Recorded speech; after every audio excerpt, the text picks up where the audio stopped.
तो बहुत बहुत स्वागत है आप सभी लोगों का। आप सभी लोगों का बहुत बहुत अभिनंदन है। होप सो सब लोग अच्छे होंगे और मज़े में होंगे। आज के सेशन को हम पढ़ेंगे समझेंगे बेहतरीन तरीके से। तो अगर आपने अभी तक चैनल को सब्सक्राइब नहीं किया है, जल्दी से चैनल को सब्सक्राइब कर लो। वीडियो को लाइक नहीं किया तो लाइक कर दो और शेयर करना तो बिल्कुल भी मत भूलो अपने फ्रेंड्स के साथ। तो चलो शुरू करते हैं। आज का पहला सवाल आपके स्क्रीन पर रखते हैं। मेरा नाम है डॉक्टर ललित और मैं आपको आज पढ़ाऊँगा मैथमेटिक्स का प्रैक्टिस सेशन पूरा। चलो शुरू करते हैं। पहला सवाल बहुत ही ईजी सवाल है, आसानी से कर पाएंगे इसको आप। 2.6 मल्टीप्लाई बाय 0.91 का मान क्या है? The value of 2.6 into 0.91। बहुत ईजी है, इसको बड़ी आसानी से कर सकते हैं। एक बार में without calculation you can solve this question, without any hesitation you can do this question और आपको बहुत आसानी से ये समझ में आ जाएगा अगर आप थोड़ा सा दिमाग लगाएंगे। बहुत सारे बच्चे करेंगे 2.6 ऐसे ही तो करते हैं 91। अब पहले हम ये मल्टीप्लाई करेंगे 26 9 6 54 9 दूनी 18 और 4 22 और 23। ऐसे तो करोगे। आपने कहा ओके 6 4 और 2 6 3 और 2 दशमलव कितने के बाद 3 अंक बाद आपने लगा दिया। एक तरीका तो ये था आप सबकी मल्टीप्लाई करें। तरीका नंबर 2 क्या था? मल्टीप्लाई करने की आपको जरूरत नहीं है। There is no need of multiply. आप क्या कर सकते हैं?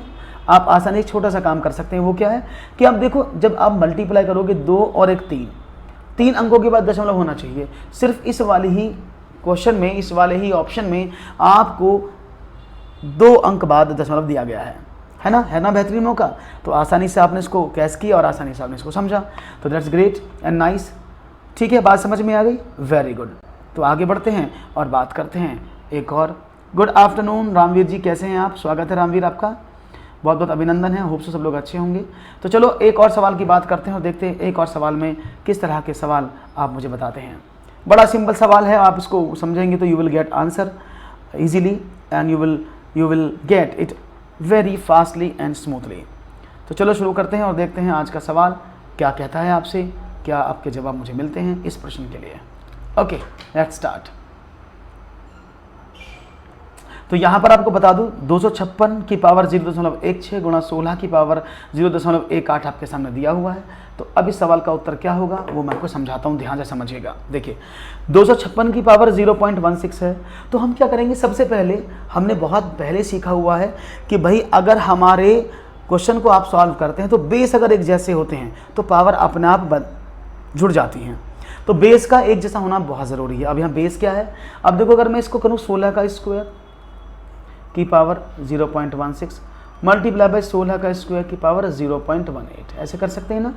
अब पावर की पावर तो मल्टीप्लाई होती है, तो 16 की पावर 0.32 मल्टीप्लाई बाय 16 की पावर 0.18, 16 की पावर 32 और 50 0.5, यानी 16 की पावर 0.5 का मतलब 16 की पावर 1/2 और 16 की पावर 1/2 तो वर्गमूल होता है, दैट इज़ 4। कितना आसान सवाल था, इजीली हो गया ना हैंडल, आसानी से कर सकते थे ना। तो देर किस बात की थी, आपने आसानी से इसको हैंडल किया और चीज़ों को समझा। That's very nice. इसी तरह से सवालों को हल करते जाना है और चीज़ों को समझते जाना है। एक एक सवाल आपका, एक एक डाउट आपका क्लियर हो जाएगा, ऐसा मेरा मानना है। चलिए तो आगे बढ़ते हैं, एक और सवाल की बात करते हैं। ये सवाल समझ में आ गया होगा hope so. One more question for you guys. Question ये रहा, 84 के सभी धनात्मक गुणनखंडों का योग जो 7 के गुणज हैं इनमें से कौन सा है? यानी आपको बताना है 84 के सभी पॉजिटिव फैक्टर्स कौन कौन से हैं जो 7 के मल्टीपल हैं, यानी वो 7 के मल्टीपल हैं और सभी पॉजिटिव होने चाहिए, कोई नेगेटिव नहीं है। पहली बात तो ये है और आप सभी को उनका बताना है क्या होगा योग। चलो देखते हैं आपका जवाब क्या मिलता है इस प्रश्न के लिए। Let's understand the concept. क्या मिलता है जवाब ये तो आप बताएंगे। उम्मीद है आपका जवाब अच्छे होंगे और मुझे बड़े प्यारपूर्वक आपके जवाब मिल जाएंगे। Okay great. ओके तो बात समझ में आई। ओके तो सवाल देखते हैं क्या था और प्रश्न का जवाब क्या है। Let's see. क्वेश्चन आपके सामने लिखा हुआ है, देखिए 84 के सभी धनात्मक गुणनखंडों का योग आपसे पूछा गया है और मुझे उम्मीद है योग आप आसानी से बताएंगे, कोई भी प्रॉब्लम नहीं होगी आपको इसको बताने में। ओके तो यहाँ पर सवाल आपके सामने है 113, 189, 196, 112। तो सबसे पहले आप ये जानने की कोशिश करें कि 84 के सभी पॉजिटिव फैक्टर कौन कौन से हैं। तो हमने कहा ओके हम ऐसे करते हैं 84, हमने कहा 84 क्या होंगे 1 इंटू 84 ऐसे, आपने कहा 2 इंटू 42, 3 इंटू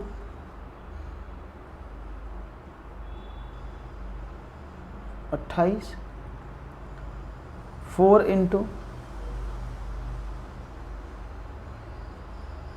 21, 5 से कटता नहीं, 6 से कट जाएगा,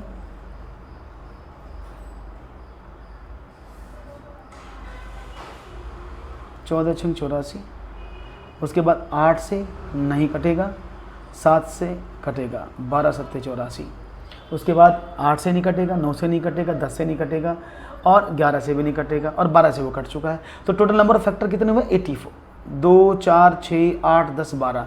तो इस पूरी फेज में सेटेड का टाइम 7:30 बजे। इस पूरी कैलकुलेशन में आपने देखा यहाँ पर 12 फैक्टर हैं, लेकिन उनमें से कौन से ढूंढने जो सिर्फ 7 के मल्टीपल हैं। तो 7 से कौन कौन सा कटता है? 7 कटता है, 14 कटता है, 21 कटता है, 28, 42 और 84। सिर्फ ये फैक्टर ऐसे हैं जो 7 के मल्टीपल हैं। तो 7 + 14 + 21 + 28 + 42 और 84, ये सिर्फ 7 से कटने वाले हैं। तो उसने क्या बोला? सारे फैक्टर नहीं पूछे आपसे। उसने क्या बोला है? उसने क्या बोला है? उसने बोला है कि सारे नहीं कटने चाहिए, सारे की ढूंढ पूछ रहा वो पूछ रहा है 7 से कौन कौन सा कटता है। तो आपने जोड़ दिया। देखो अब क्या करें? 84, 4, 2, 6, 8, 14 और 1, 15, 4, 19 और 7, 26 का 6 का हासिल लगे 2, 10, 4, 14, तो 16, 2, 18 और 1, 19। हाँ मैं अच्छा हूँ आयुष। आयुष आप कैसे हैं? आयुष आप कैसे हैं? देखते हैं भाई। 21 दूनी 42, 42 8 50, 20 70, 70 और 120, 190, 196, दैट इज 196। क्लियर है? 196, बहुत बढ़िया। समझ में आया कैसे किया है? तो इसी तरह से आपको सवाल को करना है और करते जाना है, आपका आंसर आपको मिलता चला जाएगा। क्लियर है ना? Okay very good. एक और सवाल आपके स्क्रीन पर ये रहा। यदि 1.2x is equal to 0.3y हो तो y minus x upon y plus x का मान क्या है? यदि 1.2x बराबर 0.3y हो तो y minus x upon y plus x का मान क्या है, ये आपको बताना है। If 1.2x is equal to 0.3y then the value of y minus x upon y plus x is what? हाँ जी, क्यों नहीं आएंगे? यू पीरियड में क्यों नहीं आएंगे? इनको कोई प्रतिबंध थोड़ी है, जरूर आएंगे और आपको भी आनी चाहिए। तो देखते हैं जवाब क्या मिलता है आप लोगों का। लेट्स सी क्या मिलता है मुझे आपका जवाब, ये तो आप बताएंगे, मैं सिर्फ देख रहा हूं कि what will be your right answer for this question. प्रणाम प्रणाम प्रणाम। तो देखो सिंपल बड़ा सवाल था, मैंने अभी आपको कल पढ़ाया भी था सुबह रेशो। तो 1.2x is equal to 0.3y।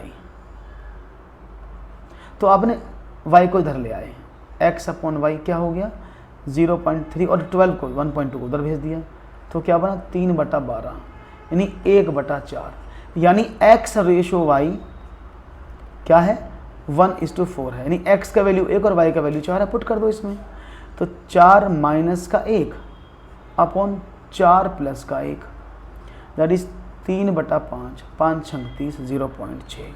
Right option, option number D. 4 option है, सी नहीं होगा, सी आप गलत कर रहे हैं, C is not the right answer. Option will be next that is D, the option will be next that is D. Clear है जी? बात समझ में आ गई होगी, बहुत बढ़िया। तो ऑप्शन था नेक्स्ट, दैट जिसको डी बोलते हैं आप।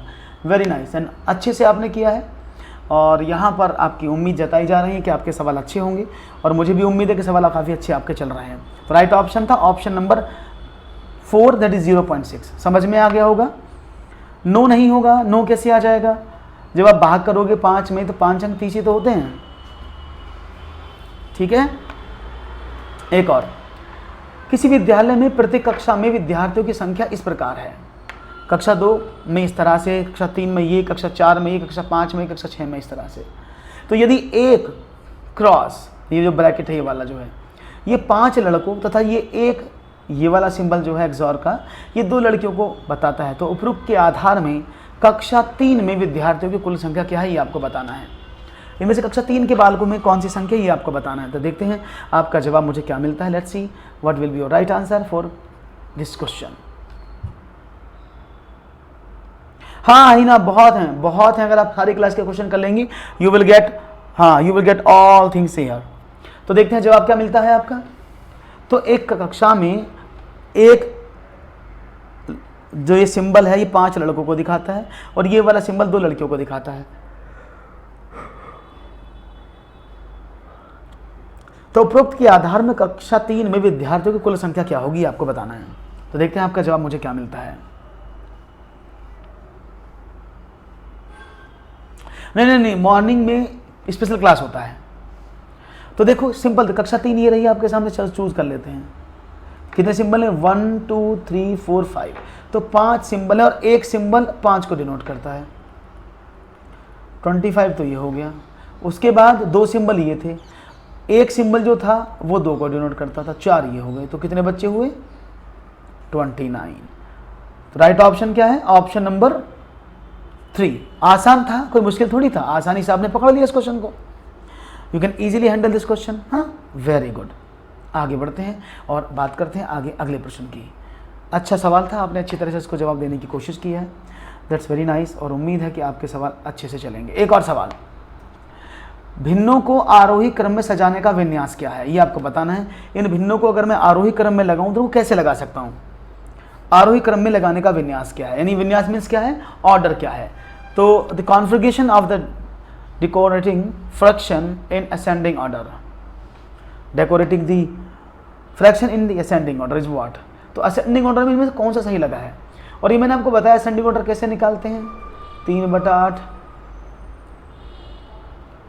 5/6, 2/3 और 5/9, यही तो है। तो क्या करते हैं, मैंने कहा ऐसे चेक कर लो। देखो 6 3 18, 8 5 40, ये क्रम सही है। आगे बढ़े, यानी सही लिखा है, छोटा उसके बाद बड़ा है। 5 3 15, 6 दूनी 12, ये गलत हो गया, ये तो गलत हो गया। इसको देखो 5 3 15, 6 दूनी 12, ये पहली बार में गलत हो गया, है ना। देखो 5 3 12, 5 3 15 बड़ा है ना 6 दूनी 12 से, तो पहले तो छोटा आना चाहिए, तो गलत हो गया। 9 3 27, 8 5 40 सही लिखा है। 5 3 15, 9 दूनी 18 सही लिखा है। 6 दूनी 12 और 5 3 15 एकदम सही लिखा है। पता है ना कैसे कर रहा हूँ मैं, ये मैंने आपको बताया हुआ है ना कैसे करते हैं इन सवालों को, फिर समझ लो एक बार।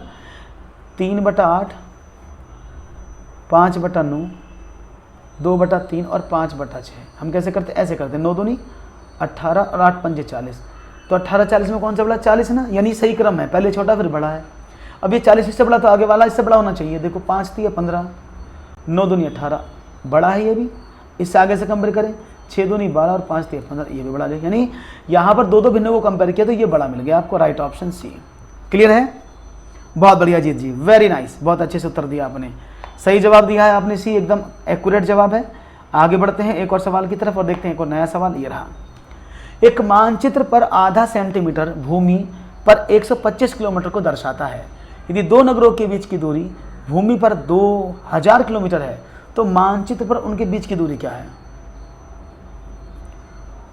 6 सेंटीमीटर, 8 सेंटीमीटर, 10 सेंटीमीटर या 4 centimetre. Half A centimetre on A map showing 125 kilometer on a land.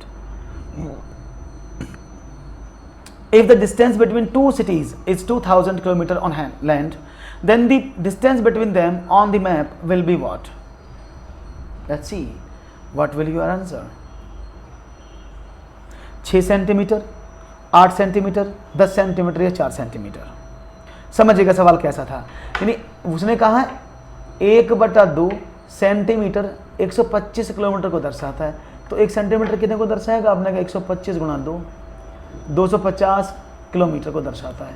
तो नहीं, 1 सेंटीमीटर 250 किलोमीटर को दर्शाता है। उसने कहा 2000 किलोमीटर को कितना दिखाएगा, तो 2000 को सेंटीमीटर में बदलने के लिए 250 का डिवाइड कर दिया, 25 × 200, 8 सेंटीमीटर दिखाएगा। Is it clear?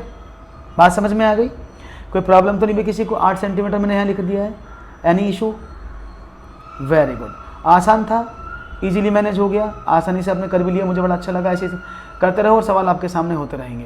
That's very nice. आगे बढ़ते हैं और नेक्स्ट क्वेश्चन की बात करते हैं आपके सामने। ये समझ में आ गया है, बहुत बढ़िया। एक और सवाल, चलिए। 10 दिनों में मिनटों की संख्या बराबर है निम्न में से घंटों की संख्या के। 10 दिनों में जितनी मिनट होती हैं उसमें कितने घंटे होते हैं दिनों में, ये आपको बताना है। सवाल आपके समक्ष है।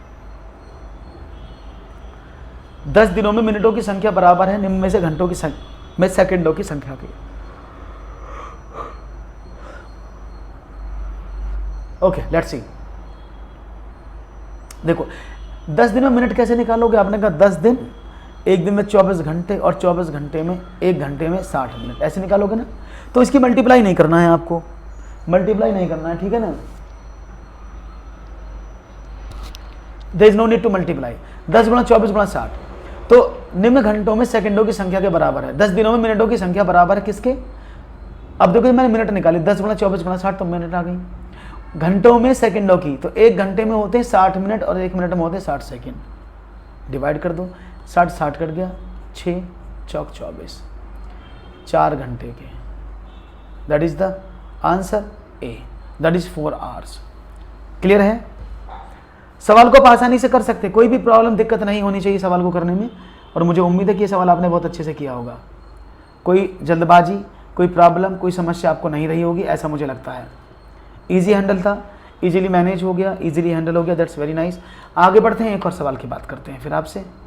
ये रहा, एक आदमी अपनी संपत्ति का, ओ यहाँ छूटा हुआ है भाई, मोहन ने एक कार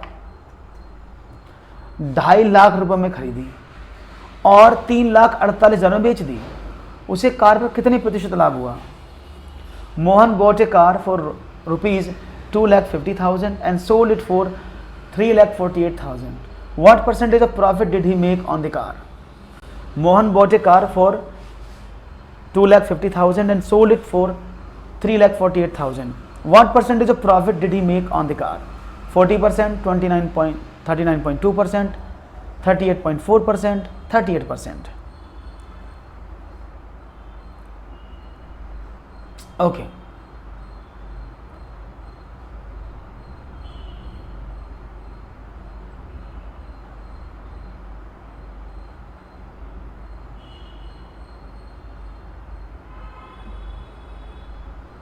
तो जवाब बी। ओके, देख लेते हैं कितना आसान था। देखो, एक कार का कॉस्ट प्राइस कितना है? आपने कहा सर कॉस्ट प्राइस है 2,50,000 रुपये।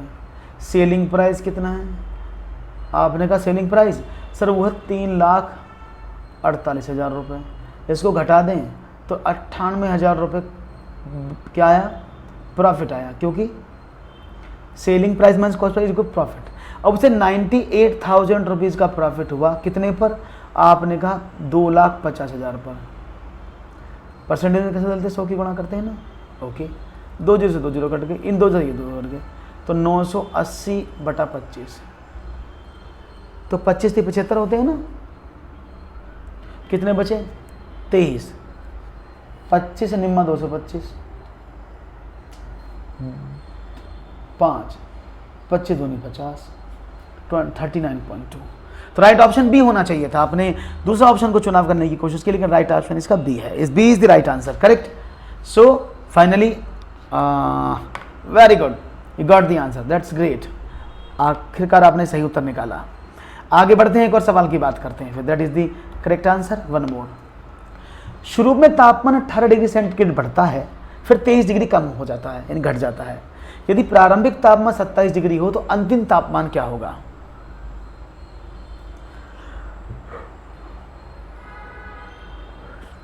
जी बताइए। शुरू में तापमान 18 डिग्री सेंटीग्रेड बढ़ता है, फिर वह 23 डिग्री कम घटता है। यदि प्रारंभिक तापमान 27 डिग्री सेंटीग्रेड हो तो अंतिम तापमान क्या होगा? 22 degree centigrade, 23 degree centigrade, 24 degree centigrade, 25 degree centigrade. तो देखते हैं जवाब क्या मिलता है। Initially the temperature rises to 18 degree centigrade, then decreases to 23 degree centigrade. If the initial temperature is 27 degree celsius, then what will be the final temperature. देखो, पहले तापमान था 18 डिग्री बढ़ा, फिर वो पहले तो ऊपर गया 18 डिग्री, उसके बाद वो नीचे आ गया कितना? 23, यानी वो तो माइनस में पहुंच गया ना। वो पहले 18 बढ़ता फिर कम होता है, यानी अगर इनिशियल टेम्परेचर 27 डिग्री है तो पहले तो 18 बढ़ा। आपने कहा ओके, कितना हुआ? आपने कहा 45, उसके बाद वो 23 डिग्री कम हो गया तो 22 डिग्री। ही ना, ये मिक्सअप हैं, ये सभी क्वेश्चन किसी टॉपिक के नहीं है, ये मिक्सअप है। आगे से मैं टॉपिक शुरू करने वाला हूँ, डोंट वरी। आगे वाली कक्षाओं से मैं टॉपिक शुरू करने वाला हूँ, टॉपिक वाइज आपको स्टडी कराई जाएगी, डोंट वरी। ओके, तो टॉपिक वाइज हम पढ़ाएंगे एक एक चीज़ आपको, और जिससे कि आपको चीज़ें समझ में आ जाए और you can easily manage and understand the task and concept. Okay, तो समझ में आया? पहले 18 बढ़ा, फिर वो 23 कम हो गया, तो कितना हुआ? आपने बता दिया इतना। ओके,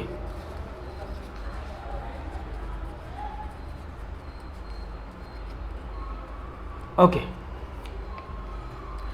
किसी आयत की लंबाई 80 सेंटीमीटर परिमाप वाले एक वर्ग की भुजा की दोगुनी है। यदि आयत की चौड़ाई 20 सेंटीमीटर हो तो आयत का क्षेत्रफल सेंटीमीटर में वर्ग के क्षेत्रफल से अधिक है। ओके, तो यदि आयत का क्षेत्रफल सेंटीमीटर में क्षेत्रफल से अधिक है तो 150, 300, 400 एंड 100। देखते हैं जवाब क्या है। एक आयत की लंबाई 80 सेंटीमीटर परिमाप वाले एक वर्ग के भुजा की दुगनी है। तो आयत की चौड़ाई 20 सेंटीमीटर, तो आयत का क्षेत्रफल क्या है समझिएगा। सिंपल सवाल है, यदि किसी आयत की लंबाई, ये आयत है 80 सेंटीमीटर परिमाप वाले, अब 80 सेंटीमीटर का परिमाप मतलब कितना हुआ 4a = 80, तो 20 सेंटीमीटर इसका एक भुजा आया।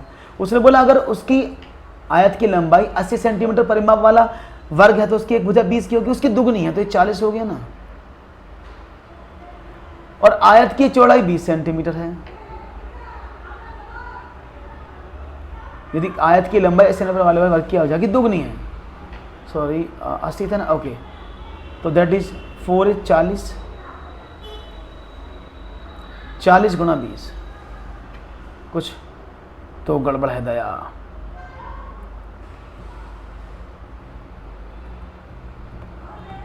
ये 80 की जगह यहाँ पर इसको भाई आप 40 सेंटीमीटर कर लो तो ही बेटर है, ठीक है ना। अब सही है, दैट इज 20 में 400, तो ये आ जाएगा। इसकी भुजा 10 हो गई, then it will be 400। Clear है? ओके, डी 100 नहीं होगा, इट्स नॉट 100, क्योंकि अगर हम आयत की बात करते हैं उसकी लंबाई एक 40 सेंटीमीटर परिमाप है किसी वर्ग का, तो उस वर्ग की भुजा कितनी होगी, आपने कहा 10 चौक 40, 10, उस भुजा की दुगनी है उसकी लंबाई, और आयत की चौड़ाई 20 है, तो 20 में 400 हो गया ना। ओके, ऐसे करोगे तो गलत कर दोगे, ऐसे करोगे तो गलत कर दोगे, लेकिन सवाल को समझो, आगे लाइन जरूर पढ़ना। ऐसे नहीं करना कि सर ये तो सवाल गलत हो गया। क्या करना है देख समझो, अगर वर्ग जो है वो 80 का था परिमाप 4a, तो उसकी हर एक भुजा 20 की होगी ना। तो आयत की भुजा क्या बनी, आयत की भुजा है कितनी, आपने कहा 40, और इसकी 20 होगी इसकी चौड़ाई। तो उसने क्या बोला, तो आयत का क्षेत्रफल कितना हुआ 40 गुणा 20 800, तो आयत का क्षेत्रफल कितना 800। वर्ग के क्षेत्रफल से कितना अधिक है, वर्ग का क्षेत्रफल कितना हुआ 20 में 400, तो वर्ग का क्षेत्रफल 400 है। तो पूरा प्रश्न जरूर पढ़ें, नहीं तो गड़बड़ हो जाएगी कि सर ऐसा कर दो ठीक होता है। ऐसा जनरली कर लेते हैं, कह देते कब सवाल गलत हो गया, लेकिन ऐसा नहीं करना है, इसलिए मैं आपको इस तरह से बता रहा हूं। तो 800 में से 400 गए तो कितना बचा, दैट इज 400, इसीलिए इसका आंसर 400 है। क्लियर है, बात समझ में आ गई, दैट्स वेरी नाइस। आगे बढ़ते हैं, एक और सवाल की बात करते हैं और देखते हैं one more question for you, क्या है आपके लिए। चलिए बढ़ते हैं, एक और सवाल। एक त्रिभुज के दो कोण क्रम से 75 डिग्री और 48 डिग्री है, तो तीसरे कोण का मान क्या होगा। ओ माय गॉड, इतना आसान सवाल मैं कैसे पूछ सकता हूं आपसे, हैं। If two angles of a triangle are 75 degree and 48 degree respectively, then the value of third angle will be what? It's 57, it's 75, 55 या फिर 45। तो देखते हैं क्या मिलता है। एक ये आपका एक त्रिभुज है जिसमें ये भुजा फॉर एग्जांपल 75 का कोण बता दिया आपको, ये बता दिया 48 का, तो ये कितने का है। आप सभी जानते हैं त्रिभुज के तीनों अंतःकोणों का टोटल 180 होता है। तो अगर मैं 180 में से इन दोनों कोणों का टोटल घटाऊं, then you will get 180 minus 8 5 13 7 और 4 11 और 1 12, तो कितना हुआ 7, और यहाँ से कितना बचा, that is 5। Option number A 57 degree. ये बहुत ही आसान सवाल था, इसको तो आप आसानी से कर सकते थे, इसमें क्या दिक्कत था। 55 का ही होगा, 57 होगा ना भाई। 55 क्यों होगा कादम्बरी, 55 क्यों बता रही, 57 होना चाहिए, 48 है। इन दोनों को जोड़ोगे तो 123 तो आएगा। 7 4 11 123 तो हुआ। अब 180 में से 123 घटाया तो कितना बचा, 7 5 57 तो बचा। 55 क्यों बता रहे हो आप लोग, why were saying 55, it's a ना। हाँ, correct answer is a, so put it A. Great. एक बेलन एक अर्धगोला, एक शंकु एक समान आधार पर स्थित है। सवाल बहुत अच्छा है ये। एक बेलन है, एक अर्धगोला है और एक शंकु है, वो एक ही बेस पर है। मैं इसको बना देता हूं पहले जिससे कि आपको आसानी रहे। फॉर एग्जाम्पल उसने कहा ये एक आकृति है, ये उसका आधार है। उसने कहा इसी पर तो एक सिलेंडर बना, मैं डिफरेंट कलर से बनाता हूं, तो इसी पर तो ये एक, इसी आधार पर तो ये बेलन बना हुआ है। ओके, बेलन हो गया ना, कलर अलग है बस। उसी आधार पर एक शंकु बना है और उसी आधार पर एक और चीज बनी है, वो क्या है? उसी आधार पर अर्धगोला बना है, अर्धगोला भी यही हो गया यहां से, ठीक है ना। अब तीन चीज एक ही बेस पर तीन आकृति सेम है, तो उनके आयतन में अंतर क्या होगा? देखो आयतन क्या होता है, सबके आयतन मैंने आपको पढ़ाए थे, फिर बता देता हूं। अगर हम बात करते हैं बेलन की, तो आयतन क्या होता है बेलन का, सिलेंडर का पाई आर स्क्वायर एच रेशो। अर्धगोले का क्या होता है 2/3 पाई आर क्यूब रेशो। तीसरा वाला क्या है, उसने बोला है शंकु का क्या होता है 1/3 into pi are square h. ये तो है, ये बात समझ में आई। अब क्या करें, अब ये समझने की बात है। देखो इसमें सब में कॉमन क्या है, देखो यहाँ पर अगर उसने बोला ना उनकी ऊंचाई समान है, अब देखो ऊंचाई की बात करते हैं, ऊंचाई ये वाली है। अब इसकी तो ये ऊंचाई होगी जहां पर h लिखा है, तो ऊंचाई समान है, तो मतलब क्या है इनकी ऊंचाइयां भी r के बराबर हैं, ठीक है ना। जो इनकी ऊंचाई है तथा उन आधा पर स्थित है, एक समान आधा पर, उनकी ऊंचाइयां समान है, तो ऊंचाइयां बराबर हैं। तो या तो आप h बराबर r पुट कर दो, क्योंकि ऊंचाई बराबर है सबकी, तो h बराबर r पुट कर दिया मैंने। तो ये क्या बना pi are square into R cube 2/3 pi R cube 1/3 pi R cube. अब देखो pi R cube pi R cube pi R cube क्या बचा 1/2/3 रेशो 1/3। 3 आपने इसका एलसीएम ले लिया, तो 3/2/1 that is 3/2/1 is the right answer. Clear है भाई, बात समझ में आ गई। तो अगर आपको इन चीज़ों के प्रश्न में ऐसे ही प्रश्न पूछे जाएंगे, आपको टेट में जो प्रश्न में बदलाव होगा वो इसी तरह से पूछा जाएगा, जहाँ पर रेशो पर आधारित प्रश्न पूछे जाएंगे, यानी चीज़ों को घुमा घुमा कर आपसे पूछा जाएगा। तो all of you be ready for the same and for completing your question and task, that would be great beneficial for you and it would be great. एक और सवाल, चलिए। प्राथमिक स्तर पर गणित शिक्षण में बच्चों में त्रुटि की संभावनाओं को कम करने के लिए शिक्षक को चाहिए कि क्या चाहिए, बच्चों को गणितीय चिन्हों का प्रयोग बार बार कराएं, बच्चों में गणित के प्रति सकारात्मक दृष्टिकोण पैदा करें तथा बच्चों को त्रुटि वाले प्रश्न सामपट पर हल करवाएं, बच्चों को मौखिक प्रश्न हल कराने का अभ्यास करवाएं, या बच्चों को पूरे समय स्कूल में गणित विषय ही पढ़ाएं। क्वेश्चन नंबर 15 आपके सामने है और उम्मीद करता हूं आपका जवाब मुझे अच्छे से मिलेगा। देखते हैं जवाब क्या मिलता है, कितना अच्छा जवाब देते हैं। प्राथमिक स्तर की बात हो रही है, प्राथमिक स्तर पर गणित शिक्षण में बच्चों में त्रुटि की संभावनाओं को आप कम करना चाहते हैं, बच्चे कम से कम गलती करें, उसके लिए क्या करेंगे, बच्चों को गणितीय चिन्हों का प्रयोग का बार बार करवाएंगे, बच्चों में गणित के प्रति सकारात्मक दृष्टिकोण पैदा करें तथा बच्चों को त्रुटि वाले प्रश्न सामपट पर हल करवाएं, बच्चों को मौखिक प्रश्न हल करने का अभ्यास कराएं, या बच्चों को पूरे समय स्कूल में गणित विषय ही पढ़ाएं।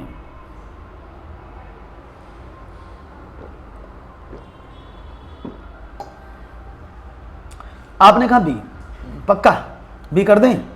बिल्कुल सही जवाब है जिन्होंने बी कहा है। क्यों बी इसलिए सही जवाब है क्योंकि बच्चों में गणित के प्रति आप पॉजिटिव अप्रोच यानी उनके अंदर उसके पॉजिटिविटी भरें, क्योंकि बच्चा नेगेटिव बहुत ज़्यादा रहता है किसी भी सवाल के प्रति, तो उसके अंदर आप क्या करेंगे पॉजिटिव अप्रोच पैदा करें, और बच्चों को जितने भी सवाल में वो गलती करता है उसको बुलाओ और सवाल को करो बेटा सिंपल, जब ब्लैक बोर्ड पर कर दे एक बार, जब वो शाम पर यानी ब्लैक बोर्ड पर सवाल को करेगा तो बच्चे की जो स्किल्स हैं वो अपना आप निखरेंगे और भविष्य में वो कम गलती करने के चांसेस करेगा, क्योंकि उसने वो खुद सॉल्व किया है सबके सामने।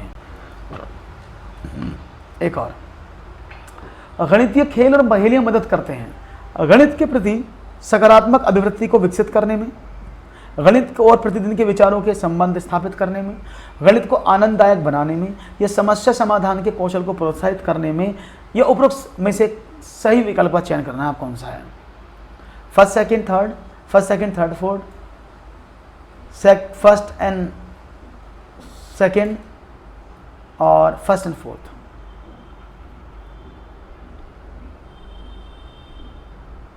Question number 16, question number mention किया करें कि क्वेश्चन कौन सा पढ़ रहे हैं, क्वेश्चन नंबर को जरूर मेंशन किया करें कि दिस इज योर क्वेश्चन, जिससे कि हमें समझ में आ जाए कि भाई आपको चीज़ें समझ में आ रही हैं और आप अच्छे से पढ़ रहे हैं उसको।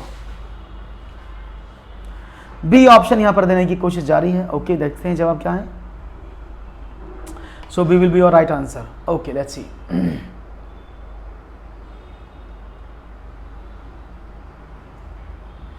तो देखो, पहले मैं बता दूं, अकॉर्डिंग टू एनसीएफ 2005, इसमें क्या है, इसमें गणित के प्रति सकारात्मक, बिल्कुल सही बात है, गणित के पहेलियां बच्चों के अंदर पॉजिटिविटी लाती हैं, उनको पॉजिटिव करती हैं। क्यों पॉजिटिव मोटिवेट करती हैं? क्योंकि पहेलियां आसान होती हैं, बच्चों को आनंददायक लगती हैं, जिससे कि वो सवालों को आसानी से कर लेते हैं।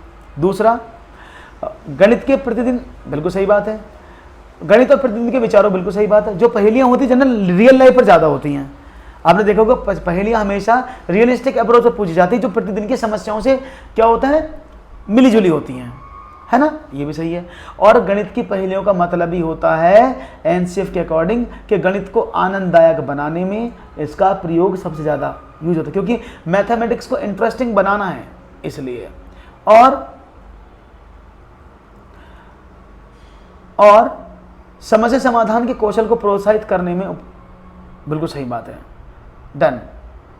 राइट ऑप्शन था ऑप्शन नंबर ABCD के रूप में, दैट इज 4, चारों ही ऑप्शन करेक्ट हैं। तो राइट ऑप्शन है डी, चारों ऑप्शन करेक्ट हैं, option number D is correct, यानी ऑल ऑफ दी अबव, चारों ही बातें एकदम सही लिखी हैं, चारों बातें पहले से रिलेटेड हैं, एकदम सही बात है। ओके, कक्षा 4 के लिए समय के मूल्यांकन के प्राचल होंगे केवल सदृश्य घड़ी पर समय पढ़ना, अंक घड़ी और सदस्य घड़ी पर समय पढ़ना तथा आधा घंटा अधिक, चौथाई घंटा अधिक, चौथाई घंटा कम, AM PM की संकल्पना मिनट और सेकंड के संबंधों को स्थापित करने के लिए होता है। केवल अंक घड़ी पर समय पढ़ना, AM और PM की संकल्पना को बताना, केवल अंक घड़ी पर समय पढ़ना ही कक्षा 4 के लिए जो टाइम को इवेल्यूशन करने के जो असेसमेंट पैरामीटर्स होंगे वो क्या हैं।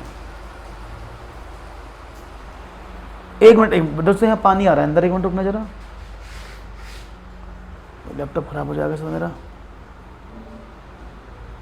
एक मिनट रुकिएगा, पानी फुहार अंदर आ रही है, बारिश पड़ रही है यहाँ पर, रुको।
ओके गाइस, एक्चुअली बहुत तेज बारिश पड़ रही, तो ये विंडो ओपन है तो वहाँ से पानी आ रहा था अंदर, माफ़ कीजिएगा अगर आपको, हाँ अभी ठीक है ना। ओके, पानी थोड़ा सा अंदर ज़्यादा आ गया था इसलिए ये लैपटॉप भीग रहा था।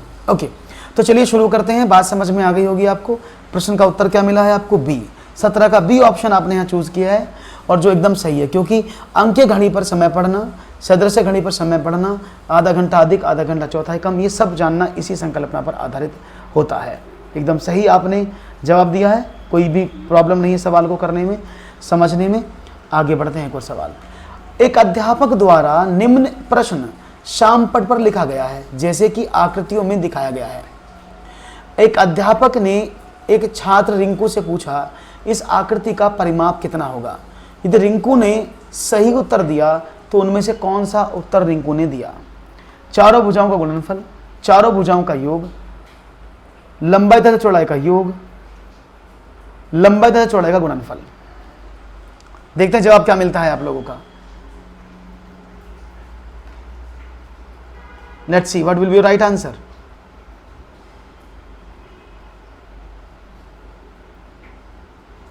Okay,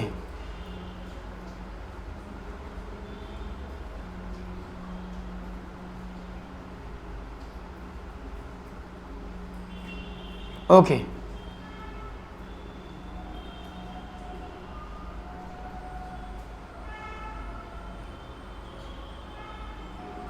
okay, that's great. तो जवाब क्या मिला आप लोगों का? जवाब नहीं मुझे अभी तक आया है, देख रहा हूं क्या जवाब मिल रहा है। Let's see what will B right answer. तो यहां पर आपको मिल रहा है मुझे बी। बी, बहुत बढ़िया। देखो, जब आप किसी भी समबाहु आकृति का परिमाप दिखाया गया, तो जो परिमाप होता है ना, वो कोई भी आकृति, चाहे वो किसी भी तरह का चतुर्भुज हो, किसी तरह का भी रेक्टेंगल हो या कोई भी क्वाड्रेंगल हो, तो उसके लिए हमेशा चारों भुजाओं का टोटल, यानी ये ए है और ये बी है, तो ये भी ए है, ये भी बी है, आप चारों भुजाओं को जोड़ दो, नहीं ए 2a + 2b, तो 2 = a + b। This is the right answer. Okay, clear? Okay, एक और सवाल। देसाई प्राथमिक स्कूल में गणित के शिक्षक हैं। गणित पढ़ाते समय किसी खेत का क्षेत्रफल ज्ञात करने के लिए उपयोगी गणित विधि को समझाते हैं। देसाई के अनुसार वह विधि कौन सी है? संश्लेषण, that is synthesis method, analysis यानी विश्लेषण मेथड, इकाई विधि यानी यूनिट मेथड, या एक्शन मेथड यानी क्रिया विधि। इनमें से कौन सा जवाब आपकी तरफ से मुझे सही मिलेगा? देखता हूं सही जवाब क्या मिलता है। और यहां पर ऑप्शन क्वेश्चन नंबर जरूर मेंशन करें। भैया क्वेश्चन मेंशन आप जरूर मेंशन क्या करें, क्वेश्चन का कौन से का जवाब दे रहे हो, क्योंकि यूट्यूब में थोड़ी सी प्रॉब्लम होती है, आपके कमेंट्स बाद में आते हैं, ये सवाल में दूसरा पढ़ देता हूं, तब तक थोड़ी सी प्रॉब्लम होती है, इसलिए आप मुझे कमेंट में जब लिखें प्रश्न नंबर जरूर डालें। बी, विश्लेषण विधि। चलिए, तो मैं आपको बता दूं आपकी इंफॉर्मेशन के लिए, 19 का बी एक गलत जवाब है। It's not the right answer, it's wrong answer. Right option is 4, that is क्रिया विधि, जिसको आप बोलते हैं एक्शन मेथड। ठीक है ना? किसी भी खेत का क्षेत्रफल ज्ञात करने के लिए। अब बोलेंगे क्यों सर, ऐसा क्यों? क्योंकि जब आप खेत का क्षेत्रफल निकालने की बात करते हैं तो खेत हमेशा, इसमें शेप नहीं दी खेत की कौन सी शेप है, क्योंकि अधिकतर जो खेत होते हैं वो इस तरह से आकृति में होते, कोई वो सीधे नहीं होते कि वो आयताकार ही हैं, वो गोलाकार हैं, या वो कैसे हैं। वो खेत डिफरेंट शेप में पाए जाते हैं, ऐसे होते हैं खेत। तो पता नहीं कौन सी आकृति कहाँ है। तो इसको करने के लिए हम क्या करते हैं, हम उस खेत में त्रिभुज का फॉर्मूला अलग निकालेंगे, इसका फॉर्मूला अलग निकालेंगे, इस रेक्टेंगल का अलग निकालेंगे, समलंब का अलग निकालेंगे, समांतर का अलग निकालेंगे, तब उसको जोड़ेंगे। That's known an action method. ये विश्लेषण की प्रक्रिया का ही पार्ट है। लेकिन ये एक्शन मेथड क्यों बोला गया, इसको क्रियाविधि क्यों बोला गया? क्योंकि अगर वो खेत की आकृति देता ना, कि किसी आयताकार खेत की बात करता, तो यहाँ पर निगमन विधि होता आंसर। फिर अगर खेत की शेप आपको दी हुई है, अगर आपको खेत की फील्ड की शेप अगर दी हुई है, तो आप याद रखिएगा, खेत की शेप अगर आपके सामने है, वो गोलाकार है, वृत्ताकार है, त्रिभुजाकार है, आयताकार है, तो आप नोट कर लीजिएगा, हमेशा निगमन विधि आपके लिए पूछी जाएगी, क्योंकि उसमें फॉर्मूला आता है। इसलिए राइट ऑप्शन क्या है? Option number D correct answer. एक और सवाल। हमारी माध्यमिक शिक्षा की भांति हमारे पाठ्यक्रम का जीवन से कोई संबंध नहीं है। यह छात्रों के जीवन के लिए तैयार करने में असफल रहा। यह बाहर से कक्षा, बाहर की दुनिया का, जिसमें वो शीघ्र प्रविष्ट होने वाले हैं, उन्हें कोई बोध या अभ्यास नहीं करा पाता। यह कथन किसने कहा? कोठारी आयोग, माध्यमिक शिक्षा आयोग, पाठ्यक्रम समिति, या फिर उपयुक्त सभी?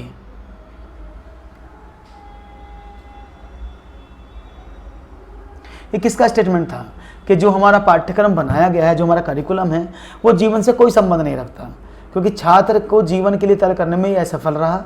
यह कक्षा से बाहर की दुनिया का, जिसमें वो शीघ्र प्रवेश करने वाले हैं, कोई बोध या आभास नहीं कर पाते। यह कथन किसने कहा? कोठारी आयोग ने कहा, माध्यमिक शिक्षा आयोग ने कहा, पाठ्यक्रम समिति ने कहा, या फिर उपयुक्त सभी?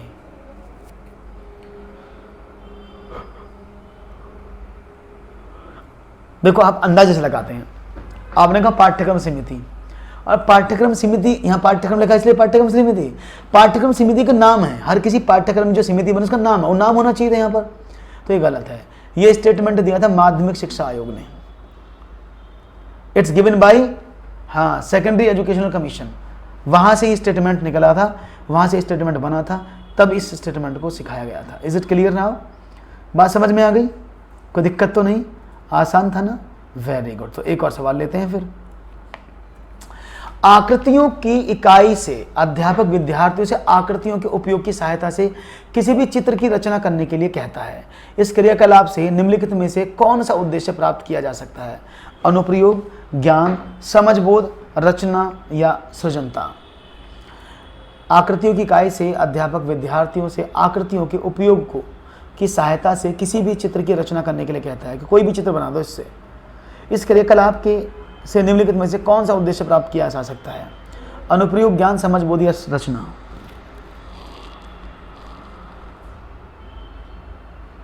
जवाब क्या होगा? जवाब हमको जवाब चाहिए। और ये लाइक वाइक बड़े कम हो रहे हैं भाई, लाइक वाइक बढ़ाते रहो वीर, तुम बड़े चलो, लाइक वाइक करते चलो। तो आकृतियों की इकाई से अध्यापक विद्यार्थियों से आकृतियों के उपयोग की सहायता से किसी भी चित्र की रचना करने के लिए कहता है। इस क्रियाकलाप से कौन सा उद्देश्य प्राप्त किया जा सकता है? That is application, that is knowledge, understanding या फिर क्रिएटिविटी या क्रिएशन। तो आपने कहा समझबोध। देखो समझ लो, अब आपको मैं ये चित्र दे रहा हूं ऐसे,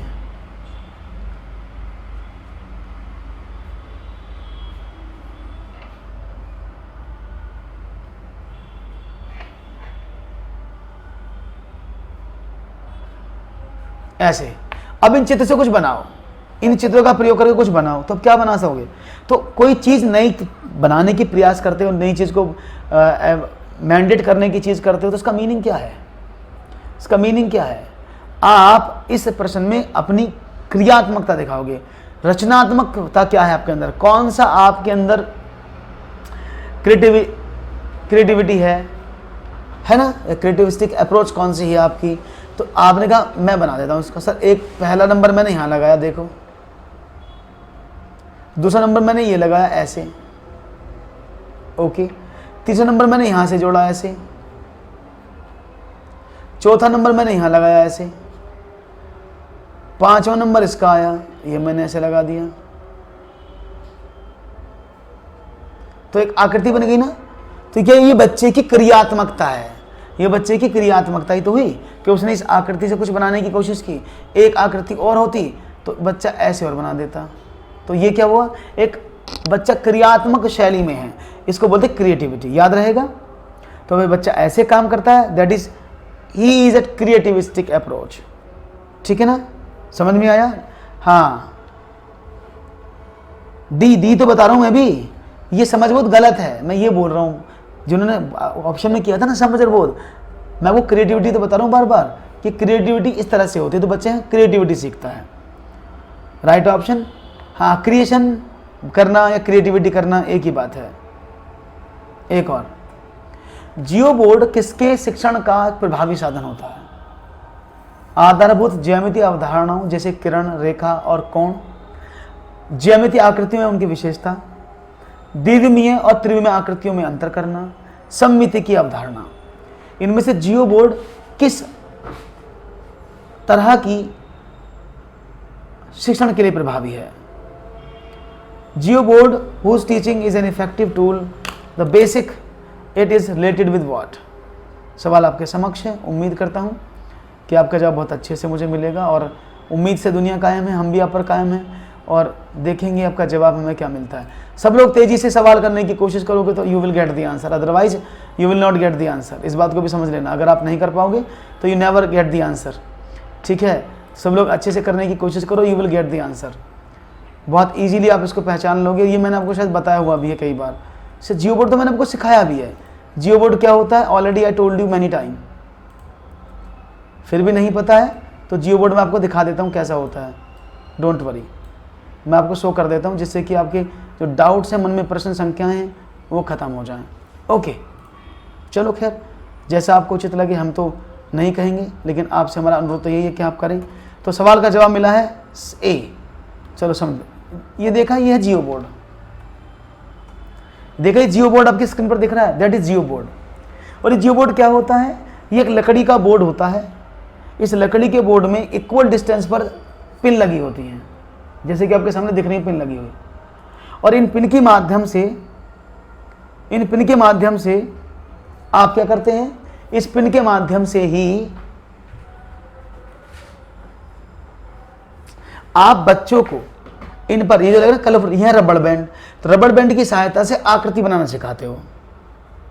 हाँ वो कर रहा हूं सिखा, ये जो नीचे यह रबड़ बैंड, कलरफुल रबड़ बैंड, तो इन पिन्स पर आप रबड़ बैंड की सहायता से रबड़ बैंड लगा देते हो। कहते पहचानो आकृति क्या है, तो बच्चा बोला जी ये तो है आपका आयत, ये हो गया षटभुज, ये भी आयत है, ये त्रिभुज है। तो बच्चा ज्यामितीय आकृतियों को पढ़ने और समझने के लिए इस जियो बोर्ड का प्रयोग करता है। किसका प्रयोग करता है, जियो बोर्ड को, ज्यामितीय आकृतियों को समझने का। अब देखो इसमें कहीं रेखा किरण तो नहीं बन सकती ना इस पर, ऐसे किरण तो ऐसी होती है, क्या इसे बना सकते हो, रबड़ बैंड की सहायता से किरण कभी नहीं बनेगी ना। तो क्या समझे कि इसमें किरण रेखा कोण नहीं पहचान सकते, इसमें 2D ही आकृतियां बनेंगी। इसमें सिर्फ दो, देखो वर्ग है, आयत है, समबाहुभुज है, त्रिभुज है, ये सब क्या है 2D शेप्स होती हैं, तो उसमें 3D शेप नहीं होती। द्विविमीय और त्रिविमीय आकृति में अंतर बिल्कुल नहीं है ना, तो ये तो सही है। द्विविमीय और त्रिविमीय आकृति में अंतर करता है, देखो त्रिविमीय आकृतियां तो इसके अंदर होती नहीं है, द्विविमीय आकृति होती है बस, तो ये नहीं करेगा। और सममिति का उदाहरण इससे नहीं निकालते। ज्यामितीय आकृतियों और उनकी विशेषताओं के बारे में जानने के लिए आपको तैयार करता है। तो राइट ऑप्शन है option number 2। Is it clear? D not. सममितीय अवधारणा क्या होती है? सममिति बता कि सिमेट्री क्या होता है? सिमेट्री कंसेप्ट होता है कि एक ऐसी आर्टिफिशियल लाइन जो आकृति के मध्य से होकर गुजरे, उस आकृति को दो इक्वल पार्ट में तोड़ दे, इस तरह से कि उनको ओवरलैप किया जाए तो एक दूसरे को कवर कर लें। क्लियर है? तो राइट ऑप्शन क्या? Option number 3 is the right answer. याद रहेगा, कोई गलती तो नहीं किसी से होगी, मुझे उम्मीद है गलती नहीं होनी चाहिए। Very good. तो भाई आज के लिए इतने ही प्रश्नों को रखते हैं, आज के लिए इतने ही प्रश्नों का समावेश करते हैं और अब नेक्स्ट क्लास में फिर से मुलाकात करते हैं। अगर आपको सेशन अच्छा लगा है तो जल्दी से लाइक कर दो भाई इसको, और लाइक करके आगे बढ़ाओ। चैनल को सब्सक्राइब करना बिल्कुल मत भूलो, और डेली मिलते रहो इसी समय इसी स्थान पर, और मैं आपके साथ हूँ हमेशा। Thank you very much.